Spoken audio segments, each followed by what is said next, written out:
Blog Talk Radio.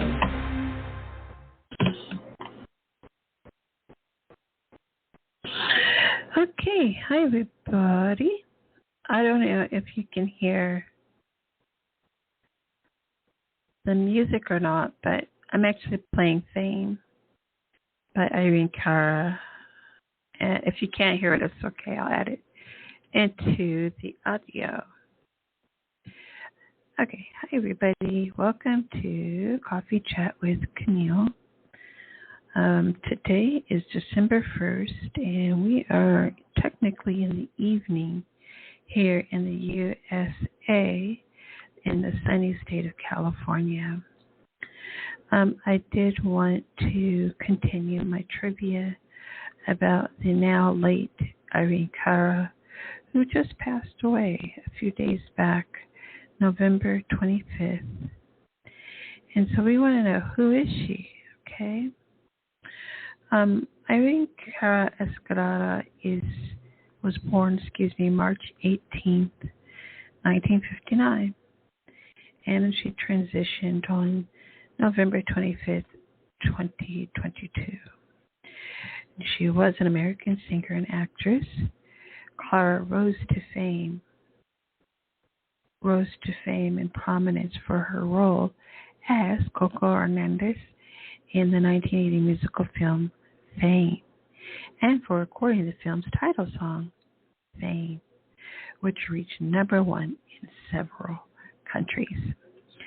Okay, so today I'm just going to do a little, it's not a little, I do want to let everyone know who's not from her generation why she was very important as a musician and singer.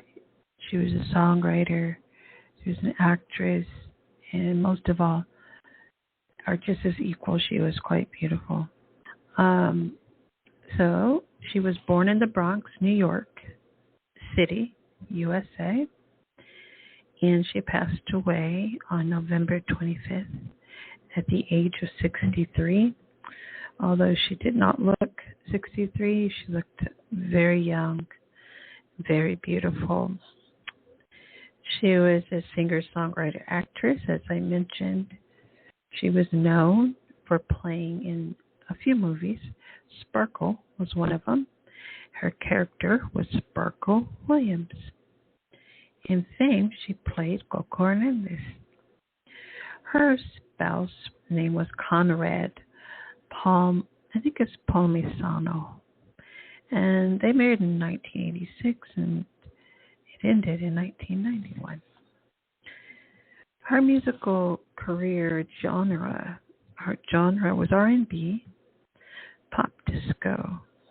Her instrument was her vocals and piano, and she was active for so many years, from 1965, which would make her a kid star because she was born in 1959. So if you do the math, 59, 60, 61, 62, 63, 64, 65. So she started at the age of 6 years old. And actually, in my presentation of Irene Cara, the image is one, you'll be able to see her in the photograph with the late Louis Armstrong, nicknamed Satchmo. Big jazz great, massive one. Really love him. If you guys don't know who Satchmo is or Louis Armstrong, you may know one of his most famous songs, and that is What a Wonderful World. I think that's what it's called. What a Wonderful World. Okay, and so then we're going to, I'll give you her website, which is irenecara.com. irenecara.com. And wait 1 second, guys. Excuse me. Excuse me. I don't think I'm... Yeah. Anyway, okay, let's go on here. So, early life. Cara was born in the Bronx, New York City, the youngest of 5 children. Her father, Gaspar Cara, was a steel factory worker and a retired saxophonist, and he was Puerto Rican. Her mother, Luisa Escalera, was a movie theater usher, and she was Cuban. So a lot of people don't know, but Irene Cara did in fact speak Spanish. So, and she was pretty amazing, as I love to say. At the age of 3, she was one of the 5 finalists for the Little Miss America pageant. So she was much younger. She was 3 years younger, starting out, right? She began to play piano by ear. She studied music, acting, and dance seriously. Okay, so she studied music, acting, and dance seriously. I think I need to put on my glasses real quick here. So let's see. And began taking dance lessons when she was 5. Her performing career started with her singing and dancing professionally on Spanish language television. She made early TV appearances on the original Amateur Hour, singing in Spanish, and Johnny Carson's The Tonight Show. In 1971 to 1972, she was a regular on PBS's educational program, The Electric Company. Now, if you listen to episode 1, I did mention these facts about her very early career. Okay, and I don't know what generation what generation is listening to my podcast right now. Listening to my podcast right now, but I believe, well, actually, I just don't know. So anyway, educational program, the Electric Company, as a member of the show's band, the Short Circus. As a child, Cara recorded a Spanish language record for the Latin market and an English language Christmas album. She also appeared in a major concert tribute to Duke Ellington, which featured Stevie Wonder, Sammy Davis Jr., and Roberta Flack. So she was a big deal, and she was around a lot of wait, can you guys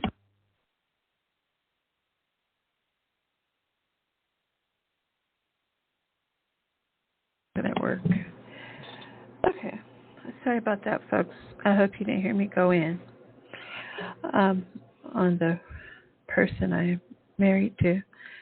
Anyway, 1971 to 1972, she was a regular on PBS's educational program, The Electric Company, as a member of the show's band, The Short Circus. As a child, Cara recorded a Spanish language record for the Latin market and an English language Christmas album. She also appeared in a major concert tribute to Duke Ellington. And, which actually features Stevie Wonder, the late Sammy Davis Jr., and Roberta Flack. Duke Ellington is also late Duke Ellington. He's not here any longer with us. He transitioned some time ago now. But Cara attended the Professional Children's School in Manhattan. Career. Cara appeared in on and off the Broadway theatrical shows, including the musicals Ain't Misbehavin', The Me Nobody Knows, which won her an Obie Award, and Maggie Flynn opposite Shirley Jones, Jack Cassidy. I think they played on the Parker's Family, but I could be wrong. Via Galactica with Raul Julia. Raul Julia was a really wonderful Spanish actor, and he was best known for being in the Addams Family, not the original one, but the movie, The Addams Family. And I believe he died of a stroke or a heart attack, but she had the privilege of working with him. Cara was the original Daisy Allen on the 1970 daytime serial called Love of a Life. She later took on the role of Angela in the romance or thriller Aaron Loves Angela, followed by her portrayal of the title character in Sparkle. So I did watch this romance thriller, Aaron Loves Angela, and it was so good, so sweet, and it was way better than I had anticipated it would be. And I really like a love story or love stories. Television brought Cara international acclaim for serious dramatic roles in two outstanding miniseries, Roots, The Next Generations, and Guyana Tragedy, The Story of Jim Jones. I should have watched that one too, but I don't recall seeing her in the Guyana Tragedy Story of Jim Jones. John Willis's Screen World, Volume 28, named her one of the 12 promising new actors of 1976. That same year, a reader's poll in Right On magazine named her top actress. I never knew that too, so I don't know about you folks. I know maybe you you listeners who are from another country may not know Right On. And hey, I'm going to tell it like it is here. 1976, I was, I'll just say, very young.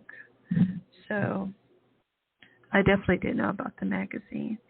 But being a top actress, I can believe it because she was a great actress as well as musician and singer.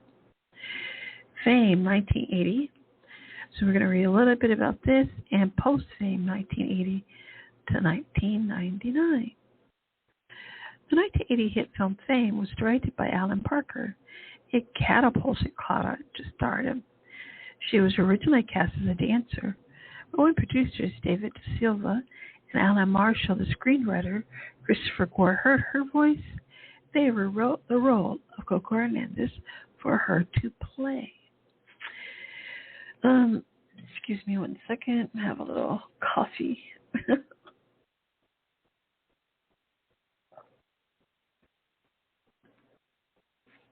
Coffee of the day is, I'm going to say probably of the week, but of the day is Dunkin' Donuts. I drink it straight and sometimes only with cream. In this part, she sang both the title song Fame and the film's other single, Out Here on My Own. Okay, Out Here on My Own was actually one of my favorite songs by her. And I used to sing quite a bit and rehearse often. And I did rehearse to Irene Cara, in particular the Fame soundtrack, because there were, I think, several songs that were a cappella. And I really like to warm up my vocals singing a cappella. So Out Here on My Own was one of my favorites. Let me see. It's like sometimes I wonder who I am. Okay, sorry, I won't go in. Let's give out one more fact about Here on My Own. This one is a ballad from the 1980 musical film Fame, and it was performed by Irene Cara. It was written by sibling songwriting duo Leslie Gore, who was the lyricist, and Michael Gore, who was the composer. The recording was produced by Michael Gore. Cara performed the song at the 1981 Academy Awards, where I'll stop there at the 1981 Academy Awards. Okay. Thus, Cara had the opportunity to be one of the few singers to perform more than one song at the Oscar ceremony. Fame, that again was written by Michael Gore and Dean Pitchford, won the award for the Best Original Song that year, and the film won the Academy Award for Best Original Score. Cara also earned Grammy Award nominations in 1980 for Best New Artist and Best Female Top Vocal Performance, as well as the Gold nomination for Best Motion Picture Actress in a Musical. Billboard had named her the top new single artist, while Cashbox magazine awarded her both Most Promising Female Vocalist and the Top Female Vocalist. Asked by famed TV series producers to reprise her role as Coco Hernandez, she declined. She wanted to just focus her attention on her recording career. Erica Gimple assumed the role. I definitely loved Irene Cara better than Erica. I loved Irene Cara's looks. So when I saw Erica, I thought, she's not like the original beautiful Coco. Post-fame 1980 to 1999, Cara was set to star in her own sitcom, Irene, on NBC in 1981. The cast had veteran performers like Kay Ballard and Teddy Wilson, as well as newcomers like Julia Duffy and Keenan Ivory Wayans. However, even though the pilot aired, it was not picked up by the network for the fall season. 1983, Cara appeared as herself in the film D.C. Cab about a group of cabbies.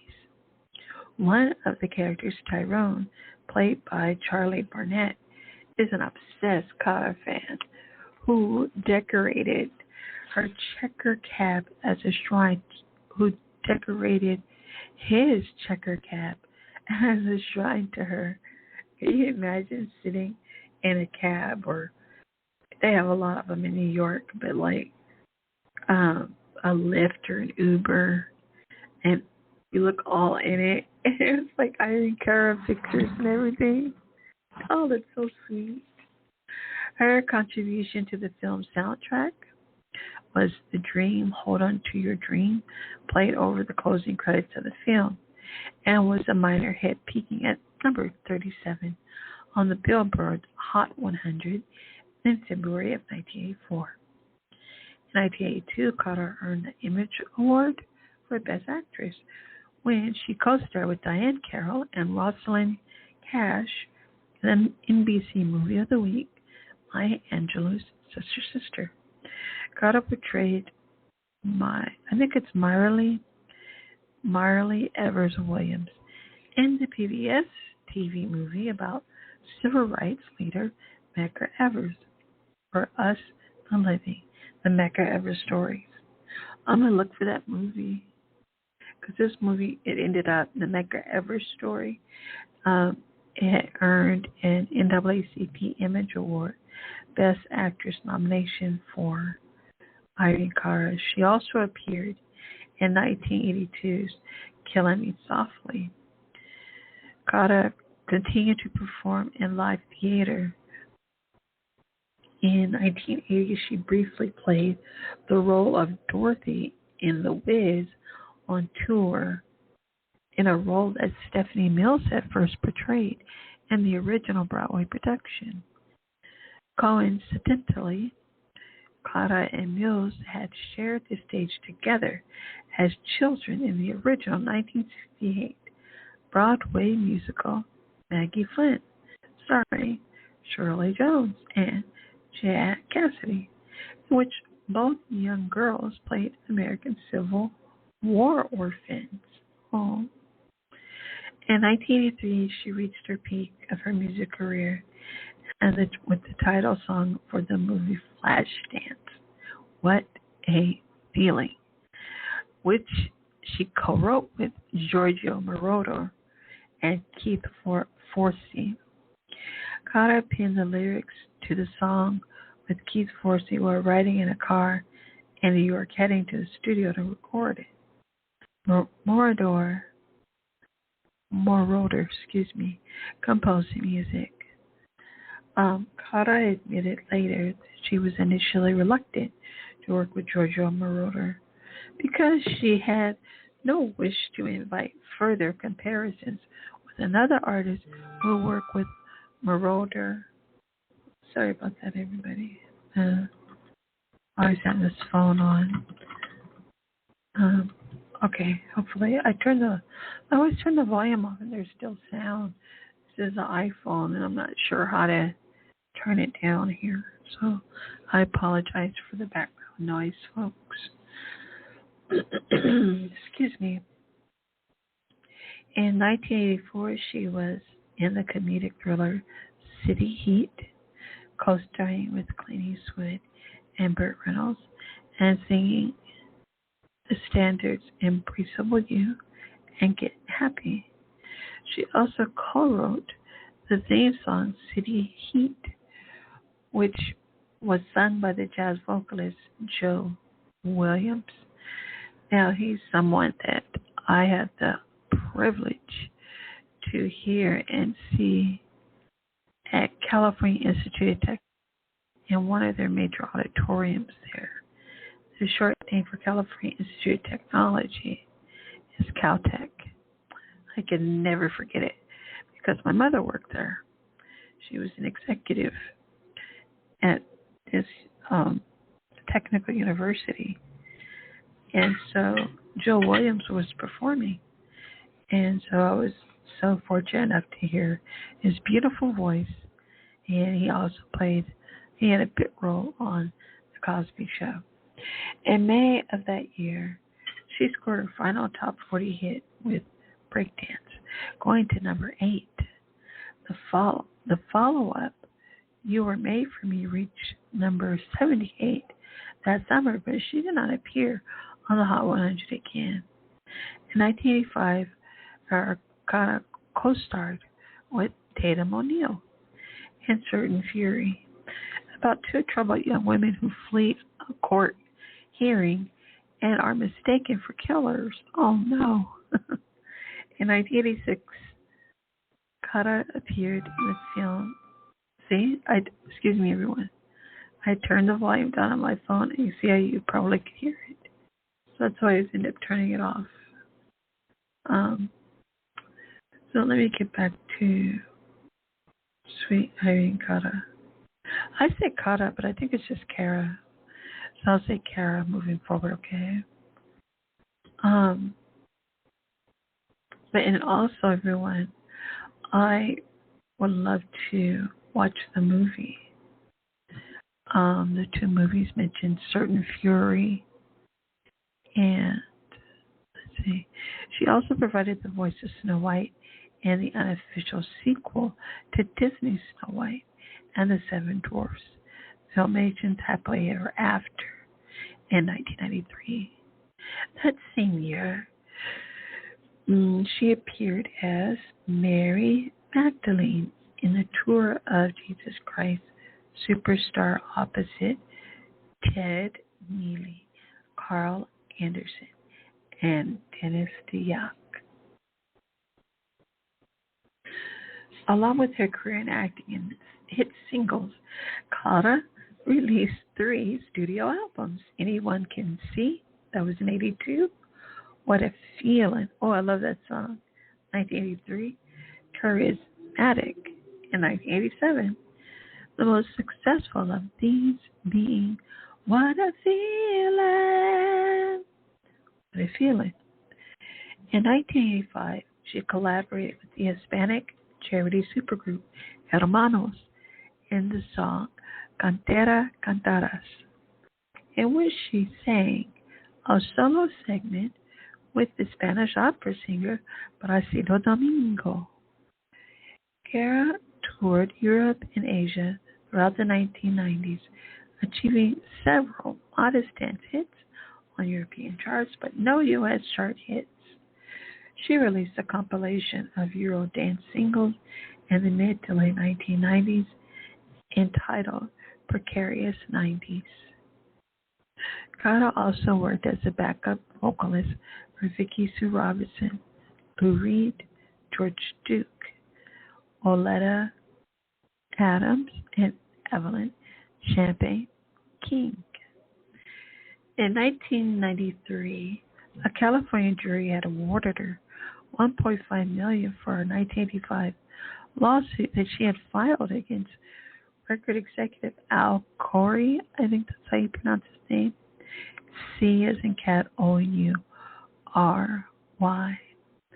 and Network Records, accusing them of withholding her royalties from Flashdance soundtrack and her first two solo records. Cara stated that as a result, she was labeled as being difficult, and that the music industry virtually blacklisted her. It's really sad, right? I don't know why they do that to folks. I feel like as if, what's happening personally should not affect you professionally as long as you're doing right professionally. Don't we think that's fair? Oh, it looks like I don't have that much time left. So we're definitely going to be doing it to be continued. But I'm going to go ahead and read this one, okay? Under the 21st century. So we now know that she was blacklisted back in 1993, unfortunately. And so in the 21st century, March of 2004, Cara received 2 honors with an induction into the Siboney Cafe's Hall of Fame and a Lifetime Achievement Award presented at the 6th Annual Prestige Awards. In June 2005, Cara won the 3rd round of the NBC television series Hit Me Baby One More Time, performing Flashdance, What a Feeling, and covered Anastasia's song I'm Out of Love with her all-female band, Hot Caramel. That makes me hungry. At the 2006 AFL Grand Final in Melbourne, Cara performed a rendition of the Flashdance title track as an opener in the pre-match entertainment. In 2005, Cara contributed a dance single titled Forever My Love in the compilation album titled Gay Happening, Volume 12. As of 2016, I have 90 seconds left of the show. As of 2016, Cara had residencies in both Newport Richey, Florida, and Santa Fe, New Mexico. She was in Hot Caramel, and a band which she formed in 1999. Their album called Irene Cara Presents Hot Caramel was released on April 4, 2011. Cara appeared in Season 2 of CMT's reality show, Gone Country. So under her personal life, it's just Cara married a stuntman and a film director, Conrad Palmisano, in Los Angeles in April 1986, but they divorced in 1991. She died at her home in Largo, Florida, on November 25th, 2022, at the age of 63. As of November 26, 2022, the cause of her death is unknown. Okay, and then she has a lot of discography. All right, so I'm going to say bye for now. Keep drinking your coffee, and I will be back with another episode, Coffee Chat with Camille, on December 3rd. Bye for now.